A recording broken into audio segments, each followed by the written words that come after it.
जय श्री सीताराम। सतगुरुदेव के चरणों में प्रणाम करते हुए शुरू करते हैं आज का सत्संग। भजन ध्यान की लगन के लिए प्रोत्साहन। आपने नाम जप में भूल होने की बात लिखी, सो सत्संग और शास्त्र द्वारा भगवान के गुण और प्रभाव की बातें जानने की चेष्टा करनी चाहिए। भगवान का गुण प्रभाव जान लेने पर उनके नाम जप में भूल नहीं हो सकती। आपने लिखा कि भजन में भूल होने पर जब उसकी याद आती है तब पश्चाताप होता है, परंतु उसका निरंतर स्मरण नहीं रह पाता। सो ठीक है, अभ्यास के द्वारा अभ्यास बढ़ता है। यदि उत्साह के साथ चेष्टा की जाए तो उससे संकल्प विकल्प मिटकर एवं चिंता का नाश होकर भगवान के स्वरूप में रमण हो सकता है।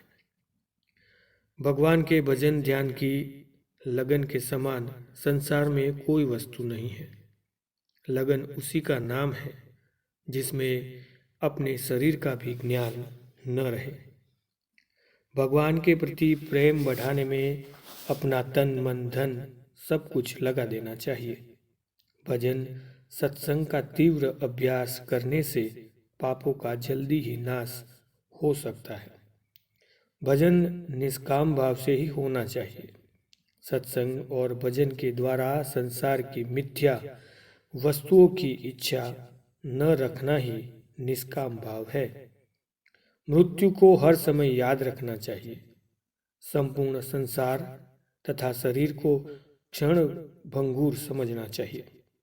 भगवान के नाम का जप और उनके स्वरूप का ध्यान का अभ्यास तेज होना चाहिए। पीछे कोई हर्ज नहीं।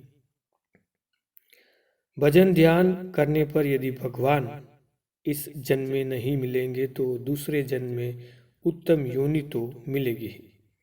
पूर्व संस्कार वश दूसरे जन्म में भजन ध्यान और भगवान में प्रेम होगा और फिर भगवान मिल जाएंगे।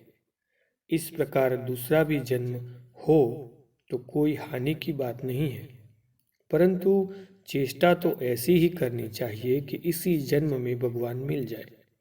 मनुष्य जैसा कर्म करता है उसके अनुसार उसको योनि मिलती है, परंतु भगवान के भजन ध्यान का प्रताप ऐसा है कि वह नीच कर्म करने वालों के भी पापों का नाश कर देता और उसको उत्तम योनि तथा उत्तम लोक में ले जाता है। जिनका भजन साधन बहुत तेज होता है उनको भगवान यहीं इसी जन्म में मिल जाते हैं। उन्हें फिर जन्म नहीं धारण करना पड़ता। वे भगवान के परम धाम को चले जाते हैं। परंतु जो मनुष्य जानबूझकर पाप करता है और यह सोचता है कि पीछे भजन साधन के द्वारा पापों को नष्ट कर दूंगा, वह धोखा है। उसके पापों का नाश तभी होगा जब वह उनका फल भोग कर लेगा। इसलिए भजन का सहारा लेकर जानबूझकर पाप नहीं करना चाहिए। जो पाप पहले अनजाने में हो गए हैं उन्हीं का नाश भजन ध्यान के साधन से हो सकता है। इसलिए श्रद्धा, विश्वास और सदाचार पालन पूर्वक भजन ध्यान तथा सत्संग का साधन तीव्र रूप से करना चाहिए। मनुष्य जन्म केवल पेट भरने के लिए ही नहीं मिला है। पेट भरने के लिए तो कीट पतंग, कुकर, सुकर, गधे और कहीं भी आयु पर्यंत चेष्टा करके योनि बदलते रहते हैं। यदि मनुष्य भी ऐसी उन्हीं की तरह जन्म बिताए तो उसका जन्म ग्रहण करने का व्यर्थ है। ऐसे जन्म को धिक्कार है। मानव जन्म बड़ा अनमोल है, इसलिए प्रत्येक मनुष्य को उसका फल पाने की चेष्टा करनी चाहिए। उसे व्यर्थ नहीं गंवाना चाहिए। भगवान की प्राप्ति ही मनुष्य जन्म का एकमात्र परम फल है। जय श्री सीताराम। अस्तु।